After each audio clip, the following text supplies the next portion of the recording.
Costa Rica and the United States have a very close relationship in many fields, in trade and commerce, in cooperation and security, in scientific cooperation, and also in conservation. This has been a symbiotic relationship. We have, Costa Rica today is a country that's well known for its ecotourism, for its sustainability model, and our extensive network of national parks. But what a lot of people don't know is that we had a lot of help from the United States as well. Back in the 1970s, Costa Rica was just starting to really be interested in promoting or creating national parks. And we sent a delegation to the United States to understand how the national parks worked in the US. What was the legislation that protected the parks and how this came to be. And we implemented legislation that was very similar to the national parks legislation. And that started creating a series of national parks. The first national parks were built partly with help of the Peace Corps. So we had Peace Corps volunteers helping to start the first national parks. We had advice from the National Park Service. We also had help from the U.S. Fish and Wildlife Service and the U.S. Forestry Service as well. And this started a chain reaction. We were creating more and more national parks. We required more information, more management expertise on how to essentially run these national parks. And then there was a law that was passed that essentially created these debt for nature swaps. And so sovereign debt could be traded for commitments to nature. This was partly done or led by members of the ICCF organization. And Costa Rica took full advantage of this opportunity and started trading debt for commitments to conservation. And this helped to boost our creation and expansion of the national park system. And as this was happening, the region, Central America, was achieving peace. Costa Rica had always been an exception to the conflict that was going on in the rest of Central America. But certainly the peace process in Latin America, in Central America, helped. And this started to draw tourists to Costa Rica. Initially, it was backpackers, bird watchers, and surfers. And they were coming to Costa Rica. They were discovering that there was a lot of natural wonders to see in Costa Rica. And this really was the seed of our ecotourism industry. Ecotourism is a term that was essentially coined for Costa Rica, for our brand of tourism. And one thing reinforced the other. The ecotourism brought in income, generated economic activity, and this led to a reinforcement of conservation because tourists come to see natural wonders. They don't want us to chop down forests and build shopping malls or anything like that. So it was a reinforcing synergy where the better we did at conservation, the more ecotourism we could attract, and the more ecotourism we attracted, the more incentive we had for conservation. There is a series of policies that have been very successful in achieving a balance where economic development was reinforced by conservation, and conservation was reinforced by economic development. One of those examples is ecotourism as a whole. As I had mentioned before, the tourists that come to Costa Rica, they come to see nature. And so they want to see conserved areas. Otherwise, they wouldn't come. And so this is a reinforcement of conservation. The more tourists come to see our nature, the more incentive we have for conservation. But creating national parks at one point became very expensive. You have to expropriate land, you have to hire guards, park rangers to manage the parks, and it becomes increasingly expensive to keep expanding our network of national parks. So Costa Rica had to find a way to get private landowners to enter the conservation effort. We had maxed out at about 25% of our land mass within national parks. But any land outside of national parks that had forest was being clear-cut for other uses of that land. And we wanted to stimulate or encourage private landowners to enter the conservation effort. And so we did this through a series of measures. One was a tax on fuel. It's a tax that you pay at the pump. So whether you're buying gasoline or diesel, it's incorporated into the price of the fuel. That tax ends up in a fund that is distributed to private landowners that commit to conserving their land and just letting it go and become forest again. And so suddenly private landowners had an income for simply leaving their land idle to conservation. A second source of income is available through water rights. So big water users, it could be a beer brewery, or it could be even the hydroelectric plants that need water to turn the turbines to generate our electricity. They pay water rights. There's a fee that they pay. That fee goes into a fund, and that fund is distributed to landowners that protect forests around aquifers. So now if you have land that can be conserved and that happens to have an aquifer and you have forests there, you can potentially have two sources of income from these two policies.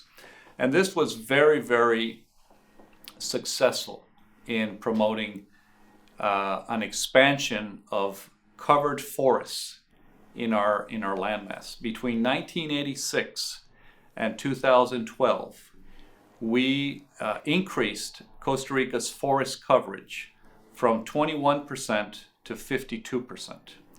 This happened at the same time that we almost doubled our population and we tripled our GDP per capita. So we had economic growth, we had population growth, and we had forest growth, all going on at the same time in that same 26-year period. And this converted us into the first tropical nation to reverse deforestation. And so it is an example of a successful policy whereby economic growth was not at the expense of environmental protection, and environmental protection was not at the expense of economic growth.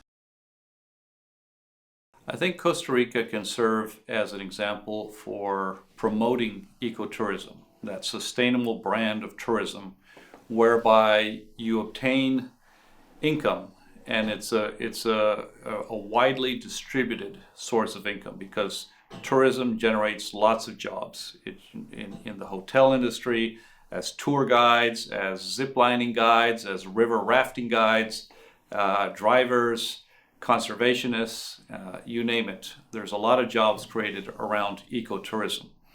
And any country that has natural beauty and wonders to show to the world can certainly promote ecotourism. And I think Costa Rica can become, or is, a model to be followed in many other countries.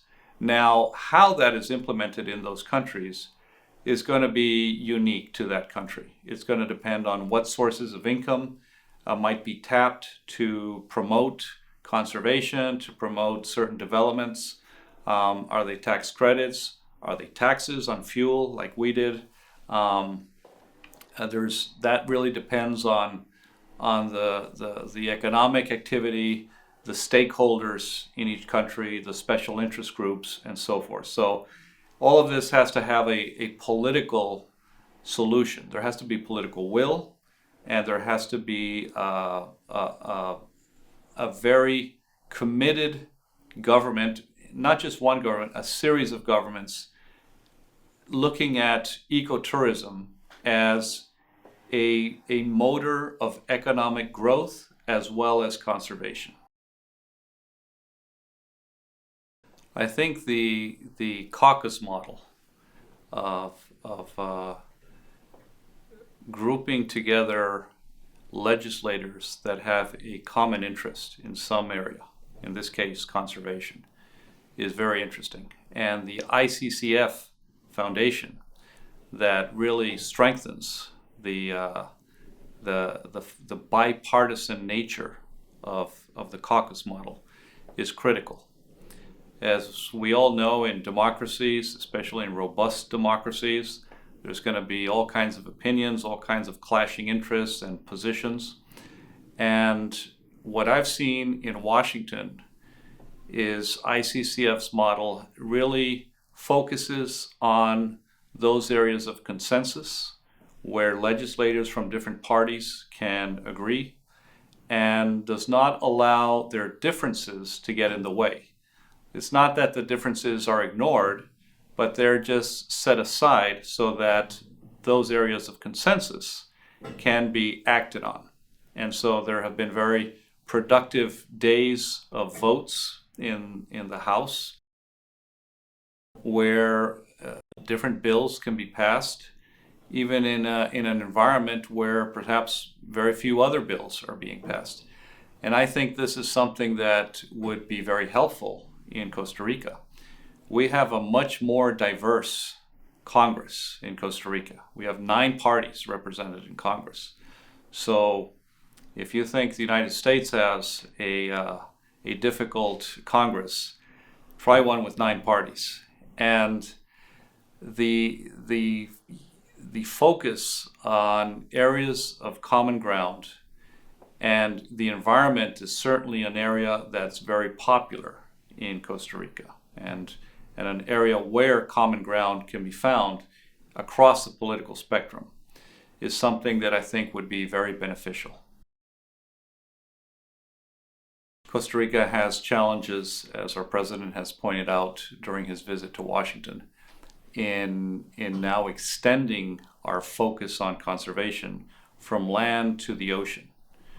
The ocean has historically not been the highest priority in Costa Rica, and now it is becoming a very high priority from a conservation point of view, from the perspective of restoring fisheries, of coastal management, of protecting the species that surround unique marine ecosystems. And so that's another area where we are going to need to be innovative in promoting conservation policies that don't inhibit growth. We also need to work on in other areas, in solid waste management, in wastewater management, and so forth. But these are areas where consensus can be built and where a caucus model would be very beneficial to Costa Rica. My very first meeting as an official ambassador, the day after I presented my credentials at the White House, was at an ICCF breakfast in the House of Representatives. It was an eye-opener. I saw that ICCF had a great capacity to convene legislators from both parties, had a lot of clout and access to these legislators, and was focused on an area that's a very high priority to Costa Rica. So naturally, I've remained very close to ICCF during my tenure as ambassador. And I certainly hope that ICCF will soon be opening a chapter in Costa Rica, because this is something that would certainly extend what we have seen as a success here in the US to a success in Costa Rica, in bringing legislators from different parties together to focus on areas of common ground. And that common ground in Costa Rica is in the environment.